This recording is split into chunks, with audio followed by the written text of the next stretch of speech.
What's up, guys? Welcome back to the channel. In this video, I wanted to give you guys a test drive of the new to me 2004 BMW E46 325 convertible that I just picked up. If you guys are unfamiliar, I bought this car around 3-4 weeks ago, and I've been enjoying it as a daily, as a project car, just to sit alongside the Audi B9 S5 that I also currently own. I've just spent a little bit of time getting to know this car over the past few weeks or so. Obviously, I bought this car very cheap. If you missed that video, I'll go ahead and link it in the top right-hand corner, but I've been absolutely loving this thing. It's such a perfect daily. Really nice color with the steel blue exterior and the tan interior. I do have some future modifications and plans for this car, all explained in the full tour video. Like I said, I'll link that in the top right-hand corner, but in this video, like I said, I did want to give you guys a quick test drive. Go ahead and pop the hood for you guys real quick as well before we hit the road. If you guys are familiar with the E46, you'll know that this is BMW's very famous N54 2.5 liter straight six, has 182 horsepower. It's connected to the 5-speed automatic transmission. I think 0 to 60 is like 8 seconds. So like I said in the full tour video, this is not a fast car by any means, but it's a perfect cruiser. We'll go ahead and close the hood here. This car is actually pretty loaded in terms of options for the year as well. You can see I have the full HID headlights. Those actually corner and turn with the wheel, so those are really nice. This has a sport package as well, so you have these very nice looking 5-spoke wheels. Like I showed you, the tan leather. It also has the memory seats as well, I believe, which was an option, the heated seats as well. Right there I have an Apple CarPlay head unit, and then the wood trim and this really nice material on the doors. So really nice spec. So let's go ahead and hop in the car. I'm actually going to put the top up before we hit the road. It's like 100 degrees outside and I'm boiling hot right now, but go ahead and start the car up. And the top is fully functional. All you have to do is have it in park or the handbrake up, and you can just push the button right here. You can see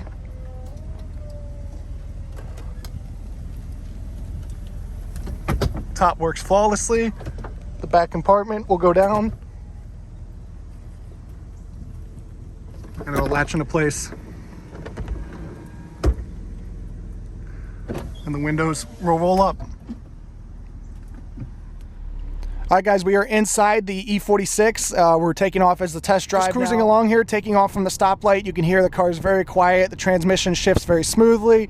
Like I said, there's not much power or anything like that in terms of acceleration. So one of the things I have noticed with this car is there's a lot of scuttle, or scuttle shake, I think is the word that they use, with these pillars right here when the top is down, especially the windshield right here as well. There's a lot of vibrations and stuff when you hit bumps and stuff like that. It's not the worst thing in the world, but it is something you need to be mindful of.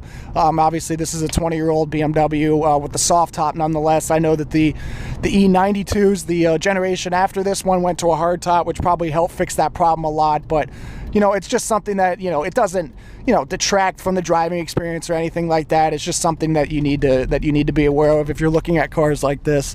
With the top up, obviously, it is very quiet. It's not a cheap feeling top or anything. I think it does have quite a few layers in terms of insulation and stuff, so it doesn't feel like it's gonna fall apart or anything like that. When it latches in place, it's nice. So I know that these things in their tops can kind of break, and the motors can fail, so I'm really happy that this one works as well as it does. I believe that this does have the General Motors transmission. Yes, the BMW does have a General Motors transmission. Based on my research, there were kind of two transmissions available for the auto outside of the manual transmission. Obviously, there's the GM transmission, and then there's a ZF 5-speed transmission as well.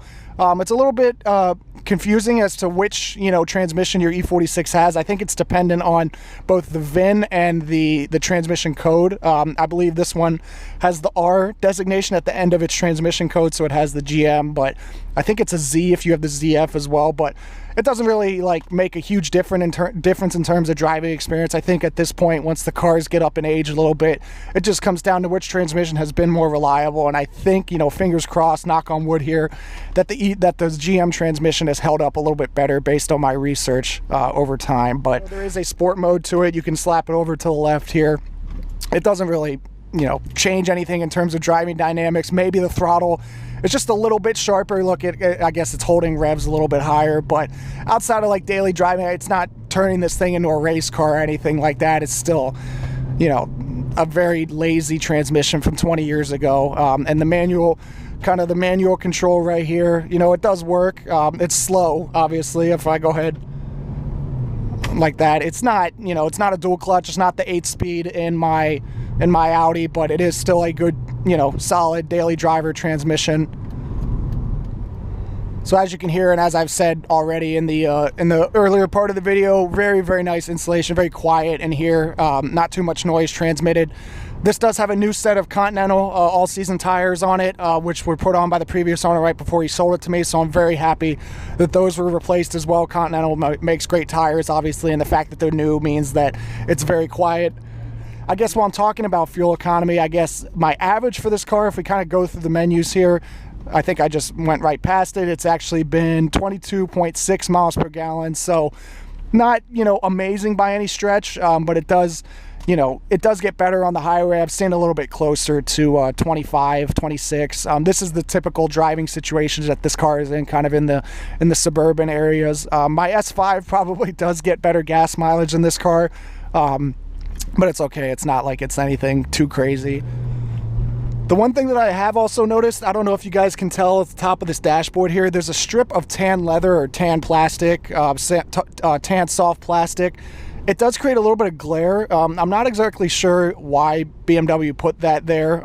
Outside of the, you know, the standard black dashboard, which doesn't have that much glare, they put like this one strip in the most, like, you know, the one area of the windshield that you look out the most. It's a little bit tough to tell on camera, but there is an outline of it right there. That's kind of the one thing I'm not crazy about with this car. I wish they just kept the entire dashboard kind of the same color, but I do like the rest of the wood trim in here. Very, very nice. Obviously, it has cracked a little bit, to be expected with a car like this, but it does present really well, and it's only like on the door handles and stuff right here, the high touch areas, that there's a bit of cracking. So while we're on the highway a little bit here, I do want to make note that the 5-speed does kind of could use an extra gear, honestly. As you're getting up to sort of 60, 65 miles an hour, the revs start to build a little bit between 2,000 and 3,000 RPM, and that probably doesn't contribute very well to the overall fuel economy of this thing. It definitely, like I said, needs an extra gear to help it settle down a bit. But overall, it's fine. You know, like I said, most of my driving is suburban, so it does kind of stay between 1,000 and 2,000 RPM in terms of, you know, the transmission and everything. But outside of that, guys, I don't have too much else to share on this car at the moment. These are just kind of my initial impressions. I've only had this thing for a few weeks now, just getting to know it. But I've really enjoyed driving this thing. It's been a great car, a great daily driver. If you did enjoy this video, please be sure to give it a big thumbs up and subscribe. And let me know down in the comments which other cars you'd like to see me get kind of a point of view test drive format going with. I do want to try this format on my S5 as well. I just need to find some time to be able to do it, and obviously adjust things based on your feedback with the camera and everything like that. So if you did enjoy this video, like I said, please be sure to give it a big thumbs up and subscribe, and I'll catch you in the next one.